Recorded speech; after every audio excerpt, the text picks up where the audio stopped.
Okay, that takes me to the second keynote speaker now, which is Mr. C.K. Venkatraman, Managing Director of Titan Company. Mr. Venkatraman is a postgraduate from IIM Ahmedabad. He joined Titan Company in 1990, where he worked in advertisement and marketing functions before becoming head of sales and marketing for the Titan brand in 2003. Thereafter, he took charge of this jewelry division in 2005. And last, he held the position of Chief Executive Officer of Jewelry Division till September 12, 2019. He assumed as Managing Director of the company from October 2019. You can see the success of Mr. Venkatraman. Jewelry Division of Titan Company, when he joined in FY6, it had a sales of about 738 crores. And by end of 2019 financial year, it was more than 17,000 crores. He pioneered the large format store model that significantly improved retail unit economics as well as the customer shopping experience. The new retail formats incorporated elements symbolic of India's rich and varied cultural heritage and were adapted to each specific region. He encouraged innovation through measures like setting up of a Center for Innovation and Technology Excellence with qualified doctorates and MTech to work on various development projects. As you remember, last evening, ISQ recognized him with the Ashoka Award for 2021. So over to you, Mr. Venkatraman. Welcome to him with a round of applause, please.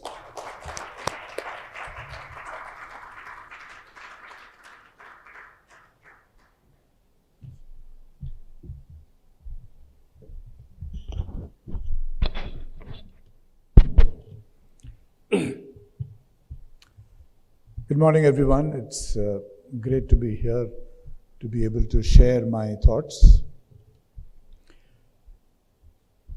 I want to speak about a subject very close to the Tata Group as well as to Titan Company. And at Titan Company, we refer to it as multiple stakeholder focus. In the last decade particularly, there has been a lot of conversation relating to a corporation's responsibility to stakeholders other than the shareholders. And this responsibility has taken many definitions, the most recent being ESG, triple bottom line and all that. But given the Tata Group's beginnings, and yesterday, there was this wonderful quotation from Jamshedji's own life that the society is not a mere stakeholder, it is the very purpose of a business enterprise. Perhaps a leaf taken from that. Right in the beginning, when before Titan started, we went into villages in Tamil Nadu and recruited 18-year-old boys and girls who were trained in making watches. And that's how the watch manufacturing of Titan began. And those young boys and girls are today very prosperous employees of Titan, with a huge transformation done in their lives, which may not have happened had Titan not gone to them at that time. So right from the beginning, there was a view that the value created by any business enterprise needs to be equitably shared between all the stakeholders who participate in the creation of the value and other stakeholders who may not participate but are very much part of the system in which that enterprise operates. I took on my new role on 1st of October 2019, And a few months after that, I was staring at the worst ever quarter in the history of the company, which is the first quarter of FY21, April, June 2020, when the pandemic really hit us hard. It was completely, we were in a crazy world, no idea what was happening, and it was so sudden. All my colleagues, senior leaders in the company, were new to their roles as well. Some 7, 8 of us were in our new seats. In my case, 6 months, in some other cases, 1 day on the 1st of April. And we were staring at the worst loss in the history of the company. We lost some 500 or 600 crores in the first quarter of that year. And much later, towards the end of 2020 and during 21, I have been on so many discussions, webinars, where I have been asked what was it like at that time and how did I reconcile the apparently conflicting interests of the various stakeholders of the company.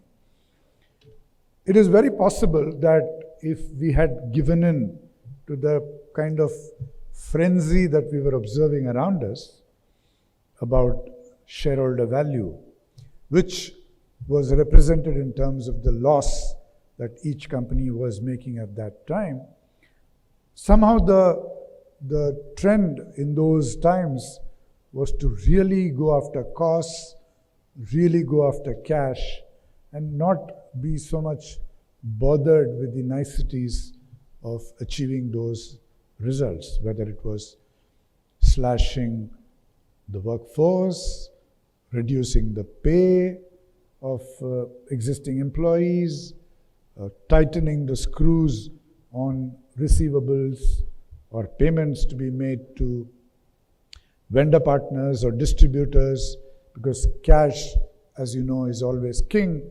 And in those very uncertain times, it was deemed to be even more of a king. But in true Tata and true Titan style, we did not give in to any of that frenzy. We treated the employees, our vendor partners, our distributors, even our CSR partners. There was a lot of cutting of CSR budgets of various companies in those times, but we didn't do any of that. So we, in fact, went the other way. We gave advances to vendor partners. We made it very easy on the payment side. We, in fact, whatever inventories that they had produced in March of 2020, which were waiting to be received by us, we actually took them even though we had no production. Factories were shut. But we inverted those, paid those vendors. And it's because of a single principle. That principle is the corporation as well as the shareholders in any situation. Sure, Titan Company, despite that very bad loss that we were seeing in that quarter, is a very, very strong company. And therefore, somebody could argue that, sure, you could do something like that in Titan. But I would hold that any corporation, any business enterprise, and the shareholders, the owners of that business enterprise, are intrinsically stronger, financially and otherwise, stronger than all the other stakeholders, and therefore would be able to take that on their chin and move on, as opposed to put pressure on the rest of the stakeholders at that time. So what would have happened? Like I said, we were staring at hundreds of crores of loss in the first quarter. Now, if we had tightened the screws on the employees or on the vendors or the distributors, maybe I would have saved some 50 crores, 100 crores through that effort and reduced a 500 crore loss to the shareholders to, let's say, 400 crores. That's at best that I could have done. But we chose not to do that, and in fact, gave that 100 crores, and I'm just taking a figure, gave that 100 crores away, so to speak. And even today, I was day before yesterday, I was in the small town, Kumbakonam in Tamil Nadu, meeting our franchisee partners, distributor partners, 50 of them, in a resort. And the outpouring of gratitude that I heard from them about what all we did, we took insurance for their staff, not even our staff. And unfortunately, a few of their staff died in COVID, but they got very, very attractive insurance cover. The company itself supported such unfortunate families with money from our side. We gave grants to employees for salaries to be paid when there was no business of the franchisee or the distributor. We had transit homes for vendor partners' employees. We spent money on transporting the vendor partners' employees from their factories all the way to Bengal and back and so on. In multiple ways, we spent money in cash, in kind, or in reimbursements. So there was an outpouring of gratitude from them, even as early as two days back. And they were saying that, look, we deal with so many companies in our business for various things, but nobody was like Titan. I don't know if nobody was like Titan. I'm sure there were other companies like that, but obviously it was not a common kind of occurrence, at least that these people were experiencing. And so even our NGO partners, we went out, and in fact, we have a program called Nani Kali, where we support 30,000 young girls in their education across the country. And their parents, many of them were out of work, they were guest workers in something or the other, and they were out of work and they were in trouble. So apart from supporting the girl children and their education, instead of cutting that grant or that program down, we went and gave extra money to support the parents of the girl children who are out of work and so on. So the kind of goodwill that we generated, and it was not an intention to generate the goodwill. Our act was a spontaneous act which was driven by our feeling of what is the right thing to do, not really looking at what will we get for that in return. But what we got in return was exceptional, because thousands of sales staff, thousands of artisans and workers, even outside the direct employment of Titan Company, and of course all the employees of Titan Company, the franchisees, distributors, they were so overwhelmed by what they saw was a very kind act by the company, that they sort of gave back everything in terms of innovation, in terms of hard work, in terms of trying to solve the sales problem in each one of the catchments that they were working in. And we have close to 2,000 stores across the country. And in categories where recovery in sales was expected to be really slow, we surprised ourselves, we surprised everybody else with the kind of recovery that we ended up showing from July, August of 2020 right through till today. So the kind of sales that we actually achieved in 2020-21 and the sales that we achieved in 2021-22 so far has been remarkably higher than what we had planned, what everyone expected, and the profits that came with that sales as well. So in a way, what happened was that 50 or 100 crores that we ended up giving or not cutting from the parts of the vendors, the franchisees and distributors, the dealers, and the employees and the communities, sort of was paid back many, many times through profits as well as through the market cap of Titan Company. Between April of 2020 and December of 2021, the Sensex has rallied some, it's 90% up. 100 of BSE of April 20 is about 190 in December 21, and 100 of Titan in April 20 is up 245 in December 21. So there is more than a 50% difference between the rise in the value of Titan Company compared to the rise in the value of BSE. And that is the additional wealth that has gone directly to all the owners of Titan Company, all the shareholders of Titan Company, which a good part of that rise is directly attributable to all the stakeholders who directly work for Titan Company, whether they are employed or otherwise. And that value is, apart from, of course, the enabling circumstances in the country, but a lot of it is directly attributable to their feelings, their passion, the commitment of the Titan Company, reinforced substantially by what they perceived was an act of kindness, equity, fairness by Titan Company.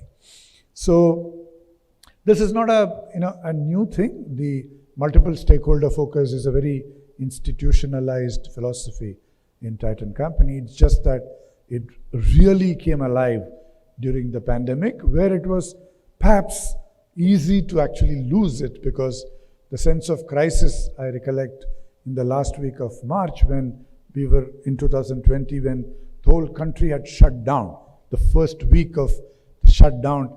And recently in our company, somebody had put together a video of those days, the streets of every city in April of 2020, and it was eerie. And if we close our eyes and remember back, to those days when everything was shut, and we could hear all the birds, in so much, the birds had become so much noisy because there was nothing. The traffic was dead on the streets. The streets were empty. It was so eerie, and the sense of gloom was palpable. There was a lot of drumming up of paranoia about the uncertain future, and we could so easily have lost it and gone in a way after all other stakeholders in the interest of the shareholder. But we realized the connection that actually these stakeholders end up making it for that shareholder. If these stakeholders are really well taken care of, the shareholder will actually automatically benefit, which was a tenet of the way in which Titan Company operates in any case. But fortunately, we had the good sense not to forget it when this paranoia was around us. And I described it in the annual report of last year, recollecting this whole thing, and I created an expression which I felt could be original, but maybe it is, maybe it is not, which is being good is good for business. And it was an honest feeling and not just a clever expression, because it's a belief in the group, it's a belief in the company. And as a measure of respect, for the first time, the annual report had the picture of a salesperson wearing a shield, the plastic shield. And one of the big things that helped us recover was the standards of safety that we put up in our stores across all brands. And these sales staff had to really sacrifice a lot, because they had to wear masks and they had to wear this plastic shield and converse with customers. And because of that, exceptional sacrifice that they did, and for more than a year, that the customers felt that the Titan Company stores were the safest place to go to. They recommended it to their friends and relatives. More and more people came as a result of that, and we got sales. So to honor that kind of commitment, that kind of sacrifice, we decided to showcase a lady, a salesperson, on the cover with her mask and her shield. So this basic story I would like to share, therefore, is about the multiple stakeholder focus and how it is actually a very, very simple formula. And for any organization that you represent, if you were to put together the share of prosperity, and in this, for a business, particularly for a listed company, you should include the market value of that company as part of that prosperity which the shareholder enjoys. The rest of us, other stakeholders, do not enjoy that. So when you bring in the market cap of a company, and of course the profits of the company which go back as dividend to the shareholders, and look at all other stakeholders from employees to vendors to distributors and franchisees to government to the community and to the planet, and you see that the shareholders and the company actually get to keep a substantial part of that overall income and wealth, and therefore by slightly improving the situation for the other stakeholders, you are making a big difference in each of those segments, and they will feel that you're doing a very equitable, fair distribution of that prosperity, of that wealth, and it will result in a virtuous cycle of positive feeling, hard work, commitment, in a way to give back to the company by each one of those stakeholders, which will create a flywheel effect which results in a much greater prosperity for the owners of the company. So it's a very, very, sort of virtuous, energizing kind of function, if I can call it as a formula. And we have certainly seen, we keep referring to ourselves as a family. The Titan family is the word that we use. That, when in a recent meeting, when the distributors the franchisees were talking about it, and I told them, look, what else do you think the company would have done? I mean, you're all family. So we didn't even have to think. It was not a sort of calculated decision making for us that this is a small amount compared to the big loss. And it was a sort of post rationalization for me to share with audiences which wanted to know how we were trying to reconcile that apparent conflict. But to me, there was not even the beginnings of a conflict. You're all part of the same family. So how can we let you down? I mean, it was as simple as that. And for them also, it must have been, this Titan is my family. How can I let Titan down? And they just worked hard, solved whatever problem in each one of the pockets that they represent, and the result was the resultant. So that is what I would like, all of us to think about. So how much do we, and to take a leaf out of Sister Jean's book, how much do we really care about the other stakeholders? Is it tokenism or is it heartfelt? Does it arise from a real feeling or questioning the true share of the overall prosperity that each business enterprise generates? A fair share, equitable, not equal. Fair and equitable share, does it flow to each, including the planet, including the communities in which that enterprise operates? That question, if each one of us asks, including, for example, there may be a sales manager in the company who is, whose customers are the distributors and the franchisees. Is that person trying to squeeze that distributor to get more money for the company? Or is that person looking at the role that the distributor plays, what kind of returns the distributor is getting, what kind of value is the distributor actually generating for the company, and is a small but fair and equitable part flowing to that distributor. If that person starts thinking like that, then a lot of improvement can happen for the distributor. It can become a self-generating machine without any supervision from the center. Thank you very much.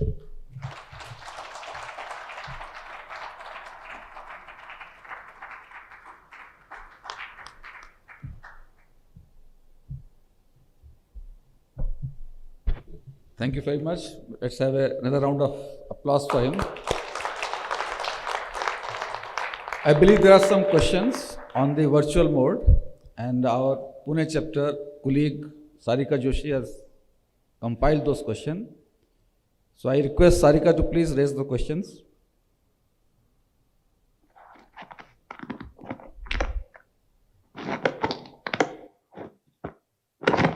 Yes, Mr. Venkatraman, can you hear me? You can come. Yeah, I can hear you.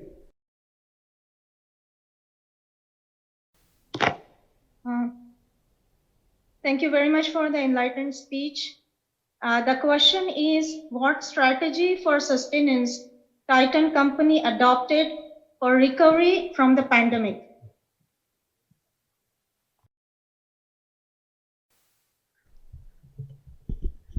The most important, in a way, the advantage we had was we had invested substantially in digital technologies in way back in 2015. And they had matured well enough in the next 3-4 years, and we capitalized on that maturity substantially starting in April of 2020, relating to analytics and data science, customer relationship management, m-commerce and all that.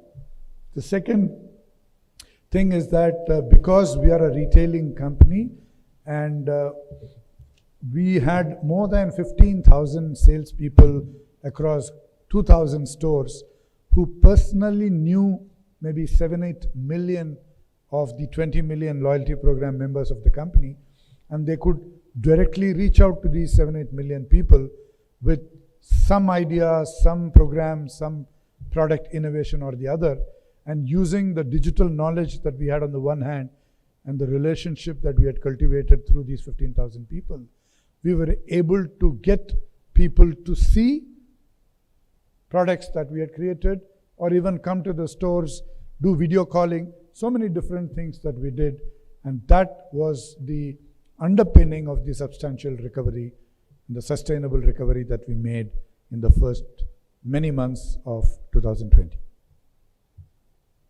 Yeah, thank you. Thank you very much, Mr. Venkatraman. There is one more question about how did Titan company handle the job security during the pandemic, job security of the employees. And the participant would like to appreciate the CSR initiatives Titan has taken during all this entire pandemic period. The first thing that we did was there was not a single retrenchment of any employee, and I think that was true of the group as well. The second thing was that we did administer a small pay cut at that time for a certain level of employee grade and above, which a few months later was reversed. And in the light of what was happening around us, that light pay cut was quite a relief. If I recollect right from all the employees, they were expecting much worse. But the most important thing that we did do was stay in touch with employees. The virtual technology explosion was, of course, very helpful. We were in touch with the employees at various levels, myself included, all the time, because there was a lot of emotional, anxiety, distress. People were sitting at home not knowing what was happening and all that. We were to alleviate their feelings on the one hand and give them confidence that we will recover soon. So that was the manner in which we held the hands of all employees, all our franchisee distributor partners, all our vendor partners, and kept them. We showed a very high level of calmness and confidence, and there was just no sense of worry, panic, anxiety at all. Thank you very much for this elaborative answer, and thank you very much. Mr. Sachdeva, do we have any room for one more question to accommodate? I think Okay, this is an interesting question Okay. about how did Yes, last Titan question. achieve the balance between the employees who are working from home and versus the employees who have to work on the shop floor probably. So how did Titan manage to balance this force? I thought that this question is really important for all the industry people to get insight. Yeah, that's a very interesting question. You know, before the pandemic happened, there had been one-off requests about work from home in the company, and we had simply not encouraged those requests with a view that, you know, it cannot work in our business. And that was the kind of view we had taken, not knowing anything about that, the possibilities of that. And when we were all forced to work from home, I think all of us realized that it could well work and work pretty effectively for all of us. And what we also realized was the importance of outcomes, that finally it's okay if you sat at home, but if all the outcomes that were supposed to happened, it didn't matter where you sat. And it didn't matter at all if you worked from office, but the outcomes were not satisfactory. So which means the criticality of outcomes as opposed to just output or even input became much clearer, and we achieved a pretty good balance between working from home and working from the office in a way together.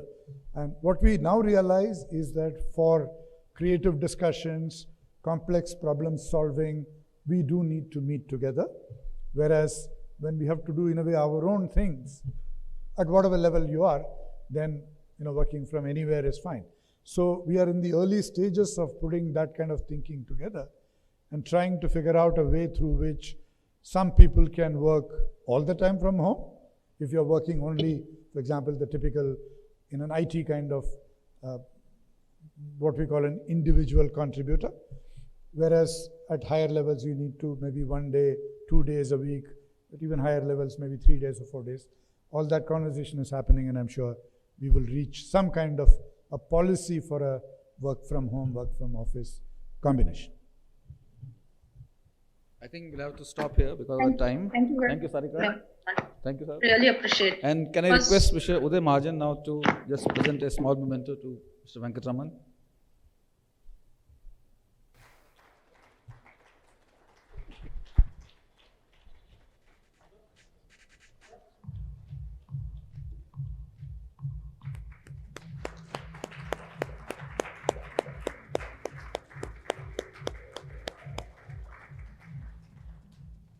Thank you.